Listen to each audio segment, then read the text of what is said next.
నేను ఒకప్పుడు టీచింగ్ చెప్పేటప్పుడు నా విధానం వేరుండే, కానీ ఈ మధ్య నాకు ఆల్మోస్ట్ కోవిడ్ తర్వాత నుంచి నాకు ఆన్లైన్ నాకు ఏమనిపించిందంటే, నేను నా క్లాస్లో ఒక ఫ్రేమ్వర్క్ యూజ్ చేస్తాను. ఆ ఫ్రేమ్వర్క్ పేరేంటంటే AIDO ఫ్రేమ్వర్క్. ఏ అంటే అటెన్షన్. అటెన్షన్ అంటే ఒక స్టూడెంట్కి సబ్జెక్ట్ నచ్చాలి అని అంటే స్టూడెంట్కి ఆ సబ్జెక్ట్ చెప్పే టీచర్ ఫస్ట్ నచ్చాలి. ఫస్ట్ టీచర్ చెప్పే విధానంలో కొంచెము అటెన్షన్ స్పాన్ పెంచాలి. అటెన్షన్. Next interest. ఆహా అంటే ఈ సబ్జెక్ట్లో ఇంత బ్యూటిఫుల్గా ఉందని అండర్స్టాండింగ్ అండ్ అప్లికేషన్ బేస్డ్ చెప్పాలి. ఇంట్రెస్ట్. అటెన్షన్ ఇంట్రెస్ట్ వచ్చింది అనుకోండి, దాని మీద ఎక్కువ టైం స్పెండ్ చేస్తాడు.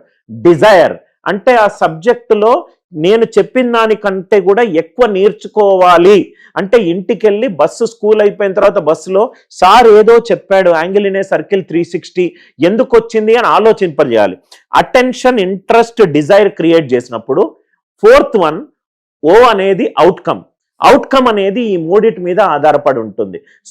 టెక్స్ట్ బుక్ కి ఆల్టర్నేటివ్ జిరాక్స్ మెషిన్ లాగా టీచర్ గనక ఆధారపడితే ప్రాబబ్లీ టీచర్ కి కష్టాలు తప్పవు అండ్ స్టూడెంట్ కూడా అటువంటి టీచర్ వైపు అంత రెస్పెక్ట్ఫుల్ గా కూడా ఉండకపోవచ్చు అనేది నాకు నా ఎక్స్పీరియన్సెస్ లో నాకు కనబడుతుంది.